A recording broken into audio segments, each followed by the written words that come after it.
यहाँ पे हम कवर करने वाले हैं DRDO के एक नए प्रोडक्ट को, जो कि एक स्ट्रेटोस्फेरिक एयरशिप है। डेवलप किया है इसको ARDE ने। तो पहली बार जो फ्लाइट ट्रायल है वो कंडक्ट किए गए हैं मध्य प्रदेश के शिवपुर में। यहाँ पे जिसकी लॉन्चिंग है, ऑल्टीट्यूड है, वो स्ट्रेटोस्फेयर में था। जो ऑल्टी था वो 17 किलोमीटर के अराउंड था।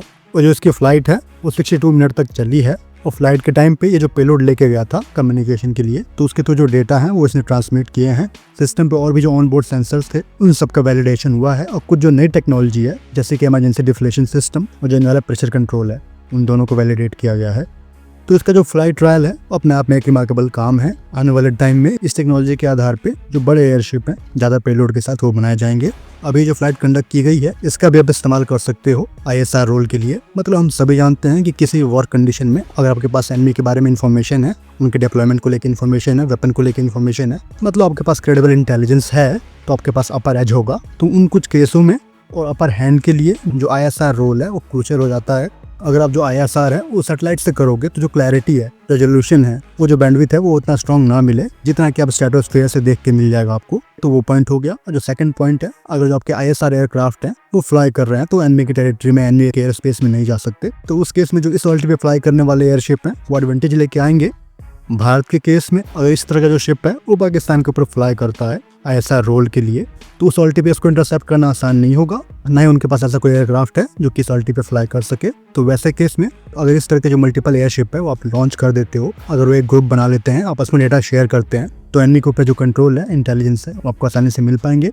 फ़ायदा यहाँ पे ये है कि एक कॉस्ट इफेक्टिव मेथड है। अगर शूट डाउन भी हो जाता है तो आपको ज़्यादा नुकसान नहीं होगा और इसको आप मास प्रोड्यूस कर सकते हो।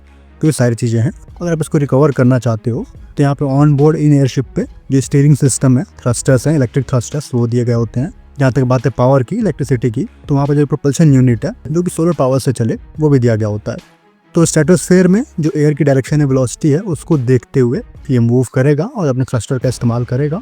एनिमी की टेरिटरी में जाने के बाद उनके ऊपर जाते ही जो अपने पेलोड है, चाहे वो इलेक्ट्रो-ऑप्टिकल पॉड्स हों, कम्युनिकेशन डिवाइसेस हों, अगर हम एनिमी के एरिया में जो GPS है उनको भी अगर जैम करना चाहेंगे तो वो कर सकेंगे। तो उसके लिए जो पर्याप्त पावर है वो ऑन बोर्ड रहेगा। एक बार जो GPS है वो जैम होते हैं तो कई सारे जो क्रूशियल सिस्टम्स हैं एनिमी के, वो इस्तेमाल नहीं कर पाएंगे। तो इन्फॉर्मेशन गैदरिंग के लिए तो है ही, अगर आप चाहोगे ऑफेंसिव रोल में इस्तेमाल करने का तो वहाँ भी एप्लीकेबल है। तो सर्वेलेंस, कम्युनिकेशन और कई केसों में रिसर्च के लिए भी इनका इस्तेमाल होता है। स्टीयरिंग और नेविगेट करने के लिए एक पॉइंट से दूसरे पॉइंट, यहाँ पर जो वेक्टरिंग है, थ्रस्टर्स हैं, रोटेबल थ्रस्टर्स, वो दिए गए हैं। कई केस में जो फिन्स हैं वो दिए जाते हैं। और जो बायंसी कंट्रोल है, कई केस में उनका भी इस्तेमाल करके जो स्टीयरिंग है वो की जाती है। नेविगेट करने के लिए यहाँ पे जो ऑनबोर्ड कंप्यूटर्स हैं इनके ऊपर वो दिए रहते हैं। यहाँ पे जो चैलेंज है वो यही रहता है कि जो स्टीयरिंग है वो आप कैसे करोगे, क्योंकि स्ट्रेटोस्फेयर में जो एयर है वो काफ़ी थिन है। तो जो कंट्रोल है प्रोपल्शन को लेके वो उतना आपके पास नहीं होता। वो चीज़ यहाँ पे DRDO ने अच्छे से प्रूव की है। और कहीं ना कहीं जो विंड में ड्रिफ्ट है स्ट्रेटोस्फेयर में वो काफ़ी ज़्यादा होता है, तो उसको भी आपको मैनेज करके चलना पड़ता है, वो कैलकुलेशन रखना पड़ता है। सो अपने आप में एक बड़ा अचीवमेंट है ये। होपफुली इस टेक्नोलॉजी के आधार पर जो प्रोडक्ट हैं वो आने वाले टाइम में और आपको डिप्लॉयड दिखेंगे। लेकिन अगर हम टाइमिंग की बात करेंगे, जिस तरह के टेंशन चल रहे हैं, मैं उम्मीद करूँगा कि जो इस तरह के प्रोडक्ट हैं वो जल्द से जल्द एप्लीकेशन में डाले जाएँ और जो ISR रोल है वो ये करते हुए दिखें। फिलहाल इस वीडियो में इतना ही। जय हिंद।